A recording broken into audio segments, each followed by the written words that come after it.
Breaking news, China, talagang inaagrabyado ang mga Pinoy dahil matapos ang pangbobomba, nilaser naman tayo ng China. Ayon sa nakalap nating impormasyon, hindi pa nga natatapos ang isyung pangbobomba nila sa West Philippine Sea. Ngayon tinira pa tayo ng laser sa West Philippine Sea. Ayon sa Senado, mataas na uri ng kaliber na laser ang pinanutok nila sa West Philippine Sea, kung saan pansamantalang nabulag ang mga tauwang sakay ng PCG. Kaya hindi pwedeng hindi makakita ng gumugulong na ulo sa ganting gagawin ng Senate. Ngayong mainit na ang ulo nila sa mga Chino, kung saan lalo pang nadagdagan ng malamang bini-VIP ng immigration ang mga nakatakas na Chinese. Inundina ng Philippine Coast Guard ang ginawang pagtutok ng China Coast Guard ng umano'y military-grade na laser sa BRP Malapascua.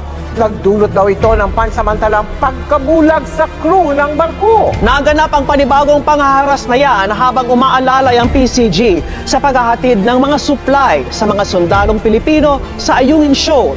Sana po talaga makakita tayo. Makakita naman po tayo talaga ng mga ulong gugulong dito. Their compatriots are blinding our Coast Guard with laser lights. And yet, dito sa ating teritoryo, they are giving the VIP treatment. What a disgusting incident, Mr. President. Ako'y hindi lang ako naiinis, kundi gusto ko nang sakalin yung mga tao natin na gumagawa ng ganun. You can just imagine. The same people with the Chinese-sounding names are blinding our Coast Guard personnel. And fishermen. Fishermen. Mga isda. Andito sila sa ating teritoryo, binibigyan natin ng binabayulit natin lahat ng protocols, binabayulit lahat ng batas, just to give VIP treatment to these people. So what a disgusting incident, Mr. President. So I move that you repair this privilege speech to my committee, Mr. President. Thank you, Mr. President. Mr. President, yung topic kanina nakikinig lamang ako at dito may kita na may problema tayo sa national security, lalo na doon sa kung saan may nakalusot daw ng mga Chinese na sasakay ng isang private plane. So, ang tanong sana doon, sino ang ground handler? At sino po yung nag-schedule ng arrival and departure ng chartered flight na yon? Yun po talaga may problema doon. And yung mga taga-NAIA, rinig ko ata sabi ni Chief Bato, bitayin. Tama lang, I agree with Chief Bato. Dapat yun ang bibitayin yung mga taga-MIA. And of course yung ABSICOM. Dapat baguhin na po talaga natin, Mr. President, yung sistema ng security doon. And time again, even while I was still a broadcaster, I've been saying that na napaka-weak po ng ating seguridad dyan sa airport. Marami na mga insidente, mga nakalusot ng mga Chinese from China. Yung iba, later on, nag-join sa Abu Sayyaf. Yung iba, mga drug dealers. So, kailangan talaga siguro strengthen natin yung security dyan sa NAIA, Mr. President. Pero for now, siguro dapat habulin natin yung ground handler doon sa scheduling and arrival ng departure and ng chartered flight na yon. So siguro, Mr. President, yes, we will take note of that. Gusto ko lamang pong iparating po sa inyong atensyon ang isang mga bagay na nakalulungkot po, sapagkat narinig ko po kayo dyan mismo na inyo pong pinalalakas, pinagaganda, nakikiusap po kayo sa media na pagandahin ang ating imahe. Nakakalungkot po na taga-gobyerno pa, kasama pa natin sa gobyerno ang siyang gumagawa ng mga ganito na nagbibigay po ng napakapangit na lalo na po pag pinag-usapan ang airport o ports natin, ibig sabihin masyado tayong nagiging maluwag sa mga ganitong usapin.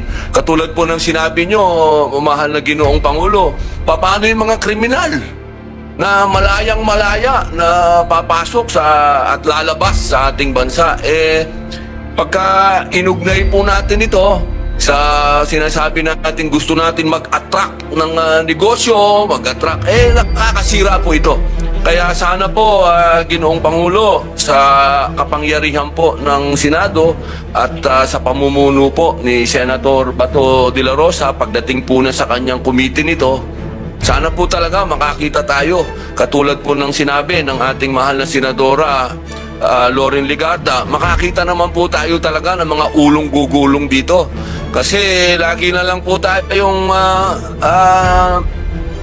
nagkakaroon ng pagdidinig, pero wala pa po tayong nakikita talaga kung sino ba talaga.